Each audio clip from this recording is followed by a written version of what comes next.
6 മാസം മുമ്പെടുത്ത ഒരു അമ്മയുടെയും മകളുടെയും ഫോട്ടോ ആണിത്.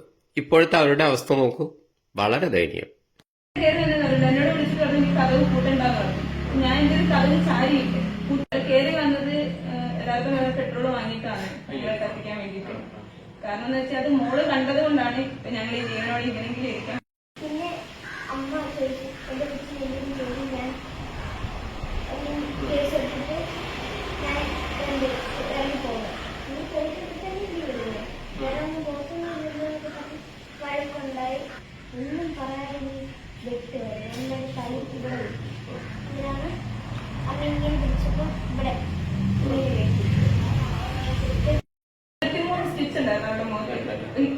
നിങ്ങളുടെ പ്രശ്നം ഞാൻ മനസ്സിലാക്കി. സന്തോഷ് പണ്ഡിറ്റ് എന്താണ് ചെയ്തു തരാൻ? നമസ്കാരം, ഞാൻ സന്തോഷ് പണ്ഡിറ്റാണ്. നമ്മള് തിരുവനന്തപുരം കന്യാപുരം എന്ന സ്ഥലത്താണെന്ന് പരിചയപ്പെടുത്തുകയാണ്. വളരെ വേദനിപ്പിക്കുന്ന കുറെ അനുഭവങ്ങളിലൂടെ കടന്നുപോയ അഞ്ജു എന്ന് പറഞ്ഞൊരു സ്ത്രീയാണ് നമ്മൾ പരിചയപ്പെടുന്നത്. ഒരുപാട് പ്രശ്നങ്ങളിലൂടെയാണ് അവർ പോകുന്നത്. ഇന്ന് ഒരുപാട് പ്രശ്നങ്ങൾ ഫേസ് ചെയ്തുകൊണ്ടാണ് പോകുന്നത്. ഇപ്പൊ നമ്മൾ കാണുന്നത് അവർ നിൽക്കുന്ന വാടക വീടാണ് അല്ലെ? ഇന്നിപ്പോ 5 മാസം കഴിഞ്ഞ് ഒരു ഡിസംബർ 22-ാം തീയതിയാണ് ഇതേപോലെ എന്റെ ഭർത്താവ് എന്നെ എന്റെ മോളെ കിട്ടി ആത്മഹത്യ ചെയ്തായിരുന്നു. അവിടെ വെച്ചിട്ടാണ് കൊല്ലം ജില്ലയിലെ പുനലൂരിനടുത്തുള്ള പത്തനാപുരം എന്ന് പറഞ്ഞ സ്ഥലത്താണ് വെച്ചിട്ടാണ്. അവിടെ വാടകയ്ക്ക് താമസിക്കായിരുന്നു. അവിടെ വെച്ചിട്ടായിരുന്നു. എത്ര മാസം ശരിക്കും നിങ്ങൾ ഹോസ്പിറ്റലിൽ കിടന്നിട്ടുണ്ട്? 3 മാസം. 3 മാസം. നിങ്ങളുടെ ഹസ്ബൻഡിന്റെ ജോലി എന്തായിരുന്നു? ഇപ്പറ ഓടിക്കുമായിരുന്നു. ഇപ്പറ ഓടിക്കും. ഈ പത്തനാപുരം ആണ് നിങ്ങളുടെ വീട് പറഞ്ഞത്. അവിടെ വീടില്ലേ? വീടില്ല. വാടകയ്ക്കാണ് താമസിക്കുന്നത്. അവിടെ വാടകയ്ക്കാണ് സംഭവമില്ല. അപ്പൊ ഞാൻ ചോദിക്കുന്നത് ഈ സംഭവങ്ങളെല്ലാം നിങ്ങളുടെ വ്യക്തിപരമായ കാര്യമാണ്. എന്നാലും ഞാൻ അറിയാൻ ചോദിക്കണം, എന്താണ് ഇത്രയും ക്രൂരമായ ഒരു സംഭവത്തിലേക്ക് അങ്ങനെ നീങ്ങുമ്പോ അങ്ങനെ കാരണം? വേറെ റിലേഷൻ ഉണ്ടായിരുന്നു. അതെ, അത് മോളാണ് കണ്ടിട്ട് വന്ന് എന്നോട് പറയുകയും ചെയ്തത്. അപ്പം മോളുണ്ട്, അതുകൊണ്ടാണ് മോളെ കണ്ടു പറഞ്ഞാൽ ഫോണില് മെസ്സേജ് എഡിറ്റ് ചെയ്തത് കണ്ടിട്ട് വന്ന് എന്നോട് പറയുമായിരുന്നു. അപ്പൊ അതിനെപ്പറ്റി ചോദ്യം ചെയ്തതാണ് പ്രശ്നമായത്. പക്ഷേ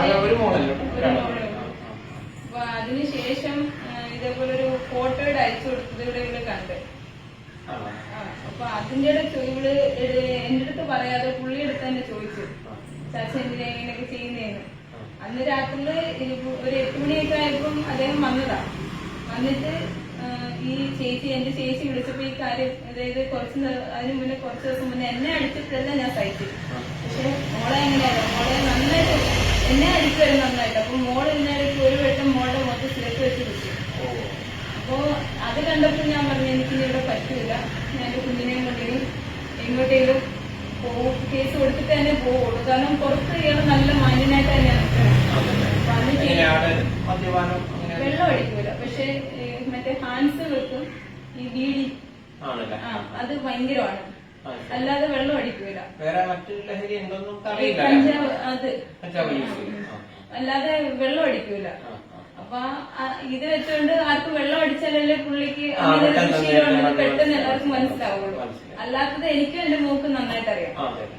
അപ്പൊ അന്ന് ഇതേപോലെ വന്നു കഴിഞ്ഞപ്പോ 8 മണി ആയപ്പോഴത്തേനും വന്നു കഴിഞ്ഞ് ഇയാള് വീട്ടിനകത്ത് വന്നിട്ടാണ് ചേച്ചിയും വിളിച്ചത്. ഞാൻ നിന്നത് ചേച്ചിയുടെ കാര്യം പറഞ്ഞ് ഇയാൾ കേട്ടോണ്ടാണ് വന്നത്. അപ്പൊ ചോദിച്ചു നീ എല്ലാ ചേച്ചിയോട് പറഞ്ഞെന്ന് ചോദിച്ചു. ഞാൻ പറഞ്ഞു അപ്പൊ എന്നെ എല്ലാവരും മുന്നിൽ പെണ്ണുപിടിയനാക്കിയെന്ന് പറഞ്ഞുകൊണ്ടാണ് വഴക്കുണ്ടാക്കിയിട്ട് പുള്ളി ഇറങ്ങി പോയി. അപ്പൊ ഇതിനു മുന്നേ ഇവിടെ ഫോട്ടോ കണ്ടത് ഇവിടെ മനസ്സിലുണ്ട്. എന്നോട് ഇത് പറഞ്ഞില്ല. ഡ്രസ്സില്ലാത്ത ഫോട്ടോയാണ് ഫോണിൽ കണ്ടത്. അപ്പൊ ഇവളത് എന്നോട് തുറന്ന് പറഞ്ഞിട്ടില്ല. അമ്മ എന്നതുപോലെ കണ്ടെന്ന് അവൾ എന്നോട് പറഞ്ഞിട്ടില്ല. അപ്പൊ പോയിട്ട് ഒരു എപ്പോഴാ കയറി വന്നെന്ന് അറിഞ്ഞൂടാ. പക്ഷെ വന്നപ്പോ ഞങ്ങൾ രണ്ടുപേരും ഓർമ്മയായിരുന്നു. കാരണം ഞങ്ങളുടെ വീട്ടിൽ ഞങ്ങളുടെ വീട്ടിൽ എന്നും വഴക്ക് രാത്രി 12 മണിക്ക് ശേഷമാണ്. കാരണം എല്ലാരും ഉറങ്ങിക്കഴിഞ്ഞ് ഞങ്ങളുടെ വീട്ടിൽ വഴക്കുണ്ടാക്കുകയുള്ളൂ. എന്ന് വെച്ച് കഴിഞ്ഞാൽ പുള്ളി തന്നെ ബീഡി വലിക്കുക, ഇട്ടിരുന്ന ഡ്രസ്സ് ഊരി കത്തിക്കുക, എന്നിട്ട് വീട്ടില് അകത്തിരിക്കുന്ന ഡ്രസ്സ് കൊണ്ടുവന്ന് തീർത്തിക്കുക, ഇതെല്ലാം പരിപാടി. അപ്പൊ നമ്മള് മിണ്ടാതിരിക്കുന്നതോറും നമ്മൾ എത്രത്തോളം വഴക്കുണ്ടാക്കാനാണ് പുള്ളി ശ്രമിക്കുന്നത്.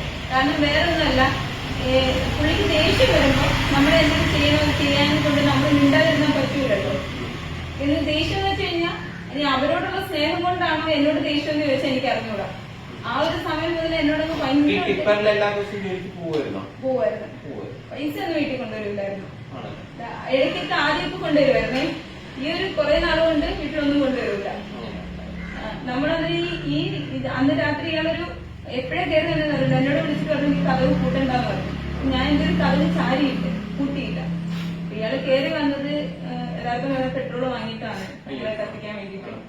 കാരണം എന്ന് വെച്ചാൽ അത് മോള് കണ്ടത് കൊണ്ടാണ് ഞങ്ങൾ ഈ ജീവനോട് ഇങ്ങനെങ്കിലും ഇരിക്കാൻ പറ്റുന്നത്. അന്ന് ഇയാൾ വന്നപ്പോൾ 2 കുപ്പി പെട്രോൾ വാങ്ങിക്കൊണ്ട് വന്നത് ഡൈനിങ് ടേബിളിന് വണ്ടി വെച്ചൊന്നും ഞാൻ കണ്ടില്ല. ഇയാള് കയറി വന്ന് മുഖത്തോട്ട് ഇരുട്ടത്ത് നോക്കിയിരിക്കുകയാണ്. ഉറക്കത്തിൽ ഇങ്ങനെ ചരിഞ്ഞു കഴിക്കാണ് ഒരാളിങ്ങനെ നോക്കിയിരിക്കുന്നത്. അപ്പൊ പേടിച്ചാണ് ചാടി എണിച്ചപ്പോ മോളെ വിളിച്ചോണ്ട് തുമ്പിയെന്ന് വിളിച്ചോണ്ടാണ് എനിക്ക്. അപ്പൊ ഇവള് വിചാരിച്ചത് എന്നും വീട്ടിൽ വഴക്കായതുകൊണ്ട് ഉണ്ടായതാണെന്ന് കരുതിയിട്ടാണ് ഇവളും പെട്ടെന്ന് എണീറ്റത്. അപ്പൊ ഇവിടെ എണീറ്റ് ഇവള് പറഞ്ഞു എന്തോ എന്ന് ചോദിച്ചപ്പോ ഞാൻ പറഞ്ഞു എന്തോ ഒരു വിഷമം, എന്തോ മുഖത്ത് നോക്കിയിരിക്കണേ, എന്തോ എന്നുള്ള രീതി ചെയ്യുമ്പോഴേ അതൊന്നുമില്ല, ഒന്നും മിണ്ടാതെ ഇരിക്കുക. ഞാൻ ഇവിടെ ഇറങ്ങി എന്ത് ചെയ്യുന്നറിയോ, വെളിയിലോട്ട് ഈ ഹാളിലോട്ട് ഇറങ്ങി എന്നിട്ട് ഞാൻ എന്തുവാ അപ്പൊ ഇവളെന്ത് ചെയ്യുന്നറിയോ, ബാത്റൂമിൽ പോണെന്ന് പറഞ്ഞിട്ട് വെളിയിലോട്ട് ഇറങ്ങി ചെന്ന് നോക്കി 2 കഥവും പൂട്ടിയിട്ടേക്കോ. അപ്പം താക്കോല് ഇവിടെ ചോദിച്ചിട്ട് തരുന്നില്ല. അപ്പോഴേ ഞാൻ പറയുന്ന വീട് കൂട്ടിയായി. അവര് വീടിന്റെ അടുത്ത് എനിക്ക് താക്കോല് എന്ത്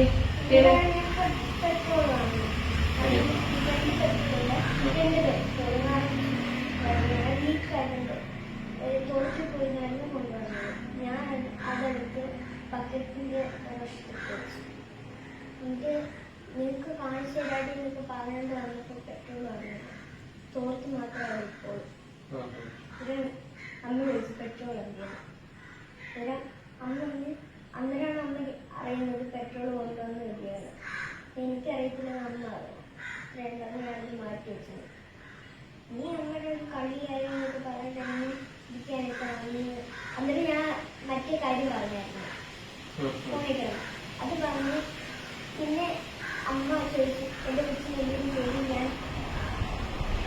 കേസ് എടുത്തിട്ട് ഞാൻ ഇറങ്ങി പോകുന്നു. ഇനി പോയിട്ട് തന്നെ ചെയ്യുന്നു.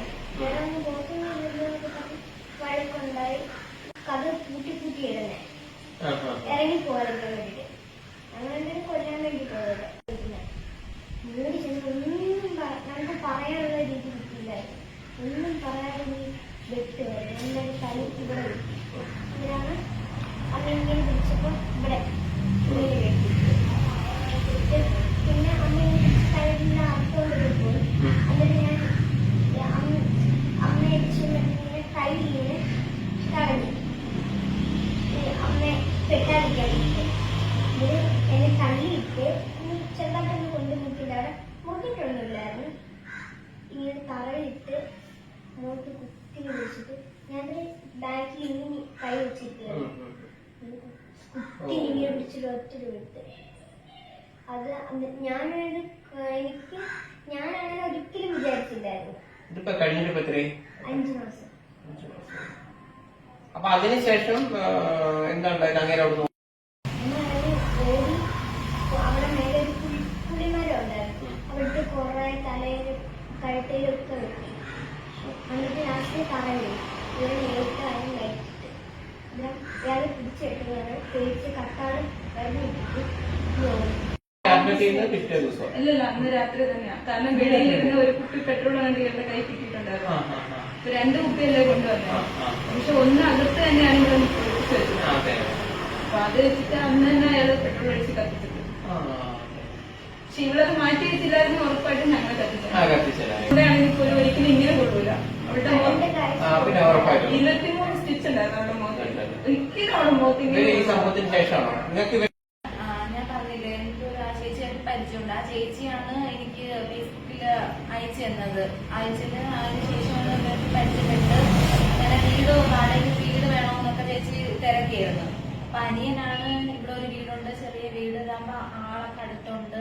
നമുക്ക് ഒറ്റയ്ക്ക് താമസിക്കാൻ പറ്റത്തില്ലല്ലോ. അപ്പൊ അടുത്ത് ആരെങ്കിലും ഉണ്ടെങ്കിൽ ഇപ്പൊ എന്താണ് ഇനിയിപ്പോ എങ്ങനെയാണ് ജീവിതം മുന്നോട്ട് പോകുന്നത്? ഇപ്പൊന്ന് വെച്ച് കഴിഞ്ഞാൽ ഒന്ന് അസുഖത്തിന്റെ സൈഡ് നിങ്ങളുടെ ജീവിതം ഇപ്പൊ എങ്ങനെയാ പോകുന്നത്? എന്താ ജോലി എന്താ വേറെ എന്തെങ്കിലും? ഇവൾക്ക് പോയിട്ട് വന്നാൽ പോലും ഇതേപോലെ വീട്ടിൽ കുറെ ദിവസം റെസ്റ്റിന് ഇരിക്കണമായിരുന്നു. എത്രയിലാണ് പഠിക്കുന്നത്? 5ലാണ് പഠിക്കുന്നത്. ഇപ്പൊ ടൂറിന് പോകാൻ പറ്റും പറ്റുന്ന ഒരവസ്ഥയാണോ? അല്ല, പോകാൻ പറ്റുന്ന അവസ്ഥയല്ല. ഒരു 3-4 മാസത്തോടെ ഇങ്ങനെ പോയാലേ, കാരണം കണ്ണാടി ഒന്നും വെക്കാൻ പറ്റൂല. മനസ്സിലായി. അപ്പൊ 3-4 വർഷം ഇങ്ങനെ പോട്ടെ, 5ാം ക്ലാസ് ആയതുകൊണ്ട് വലിയ കുഴപ്പമില്ല. അപ്പൊ ഞാനിങ്ങനെ 4 വീലർ വണ്ടിയെല്ലാം ഓടിക്കും. ഈ വണ്ടി ഓടിച്ചു ഇപ്പൊ എങ്ങനെ ജീവിതം എങ്ങനെ പോകുന്നു? വെച്ച് കഴിഞ്ഞാൽ ഓരോരുത്തരെ സഹായിച്ച് തന്നെയാണ് ഇപ്പൊ പോകുന്നത്. പക്ഷെ എന്നാലും ജീവിതകാലം മുഴുവൻ അങ്ങനെ അല്ല, അത് പറ്റില്ലല്ലോ. എന്തായാലും നമ്മളൊരു ജോലിയെ കുറിച്ച് എന്താണ് വിദ്യാഭ്യാസം എന്താണ്? +2 പാസ്സല്ല. ഞാനിപ്പോ കോഴിക്കോട് നിന്ന് ഇങ്ങനെ എല്ലാം ഒരു വിഷമം പറഞ്ഞപ്പോഴേ അതിന്റെ ഒരു സീരിയസ്നെസ് മനസ്സിലാക്കി നമുക്കെന്താ വെച്ച് കഴിഞ്ഞാൽ എനിക്ക് നമുക്ക് കിട്ടുന്ന നമ്മളിപ്പോ സിനിമേന്റെ ഒക്കെ വീഡിയോ ആളുകൾ കാണുന്നു, അതിന്ന് കിട്ടുന്ന ഒരു കുഞ്ഞു വരുമാനം എടുത്തിട്ട് എല്ലാം ചെയ്യുന്നത്. നമുക്ക് പരിമിതികളുണ്ടല്ലോ, അത് ഊഹിച്ചാൽ മനസ്സിലാവും. ചിലപ്പോ നമ്മള് കയ്യിൽ കൂലികൾ വെച്ചിട്ടുണ്ടല്ലോ. അപ്പൊ ഇവര് വിഷമം പറഞ്ഞിട്ട് എനിക്ക് മനസ്സിലായി. അപ്പൊ ഞാൻ അവരോട് പറഞ്ഞു, സാധാരണ ഞാൻ ആർക്കും പൈസ കൊടുക്കാറില്ല. ഒന്നുകിൽ കുട്ടികളെ പഠിക്കാനുള്ള സംവിധാനം, അല്ലെങ്കിൽ വീട്ടിലേക്ക് വേണ്ട സാധനങ്ങൾ, അല്ലെങ്കിൽ വീടിന്റെ പണി നടക്കുന്നുണ്ടെങ്കിൽ അവിടെ എന്തെങ്കിലും സാധനങ്ങൾ, ഇങ്ങനെ സാധനങ്ങളാണ് മേടിച്ചു കൊടുക്കുന്നത്. അപ്പോ 2 ചോദ്യം. ഒന്ന്, സന്തോഷ് പണ്ഡിറ്റ് എന്താണ് ഇപ്പോ നിങ്ങളുടെ വിഷമം ഞാൻ മനസ്സിലാക്കി. സന്തോഷ് പണ്ഡിറ്റ് എന്താണ് ചെയ്തു തരാൻ? നമുക്ക് ജീവിതം എന്ന് വെച്ച് കഴിഞ്ഞാൽ എന്തെങ്കിലും ഒരു വണ്ടി, എനിക്ക് വണ്ടി ഫീൽഡ് തന്നെ അറിയുള്ളൂ നന്നായിട്ട്. അപ്പൊ അത് തന്നെ നിലനിർത്തിക്കൊണ്ട് ഒരു വണ്ടിയിലും ഉണ്ടെങ്കിൽ സ്കൂളോട്ടോ അങ്ങനെ എന്തെങ്കിലും എടുത്തു കഴിഞ്ഞാൽ ഇവരുടെ കാര്യം. വണ്ടി നടക്കുന്നത് നല്ല വിഷയമല്ലേ. എനിക്ക് ഓരോ പ്രോഗ്രാമിൽ കിട്ടുന്ന വീഡിയോ വെച്ചിട്ട് എനിക്കിപ്പോ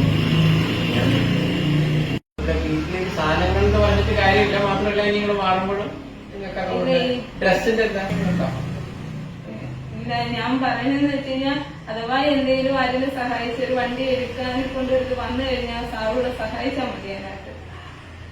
അങ്ങനെ മോളുടെ ഒരു കണ്ണിന്റെ കാഴ്ച പോയി.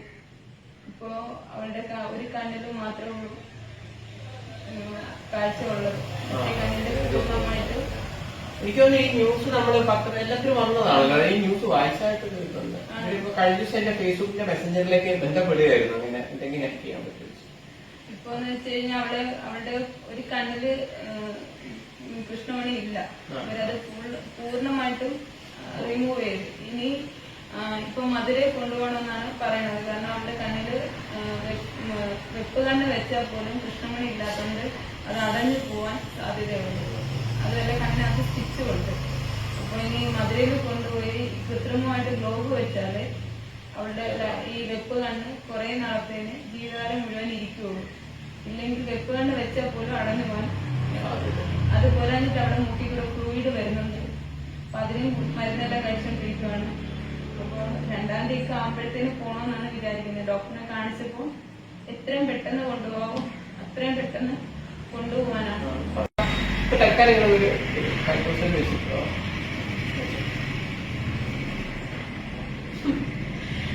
ഏതായാലും നിങ്ങളുടെ ഇപ്പത്തെ ഇടക്കാല ആശ്വാസം രീതിയിൽ വെക്കി. ബാക്കിയുള്ള കാര്യം ഞാൻ പറഞ്ഞല്ലോ. എനിക്ക് പ്രോഗ്രാംസ് കിട്ടണം. ഒരു പ്രോഗ്രാം ഒക്കെ വരുമ്പോൾ ആ ഒരു പൈസയല്ലല്ലോ. മാത്രമല്ല ഒരു കേസല്ലല്ലോ വരുന്നത്. കേസ് വരുമ്പോൾ നമ്മളുടെ കയ്യിൽ നിന്ന് എടുത്ത് ചെയ്യുമ്പോൾ നിങ്ങളൊന്ന് ആലോചിച്ചു. ഞാൻ വയനാട് നിന്നാണ് ഇപ്പൊ ഞാൻ ആ ഏരിയയിൽ നിന്ന് അങ്ങോട്ട് വരുന്നത്. ഇത്രയും വേറെ 2 കേസ്. അപ്പൊ അതിനായിട്ടാണ് ഞാൻ വരുന്നത്. എനിക്ക് മഴയില്ല, അത്രയും ഇടയ്ക്ക് നല്ല മഴയായിരുന്നു. മോളെങ്ങനെ നന്നായി പഠിക്കോ? നന്നായിട്ട് പഠിക്കും. ശാസ്ത്രമേളയ്ക്കും നന്നായിട്ട് വരക്കിയെടുക്കുകയും ചെയ്യും. ഓക്കെ, നല്ല ആക്റ്റീവായിരുന്നു സ്കൂളില്. ഇത് കഴിയുമ്പോഴത്തേനും വിടാനിട്ടുണ്ട. ഏതായാലും എത്രയും പെട്ടെന്ന് കാര്യങ്ങൾ പ്രാർത്ഥിക്കുന്നു. എന്തായാലും എന്റെ കുഞ്ഞിനെ കാണാനായാലും ഇത്രയും രൂപ ഇത്രയായാലും ചെയ്യാനായാലും തോന്നിയ മനസ്സ് തന്നെയാണ്. അതിന് വളരെയധികം നന്ദിയുണ്ട്. നന്ദി.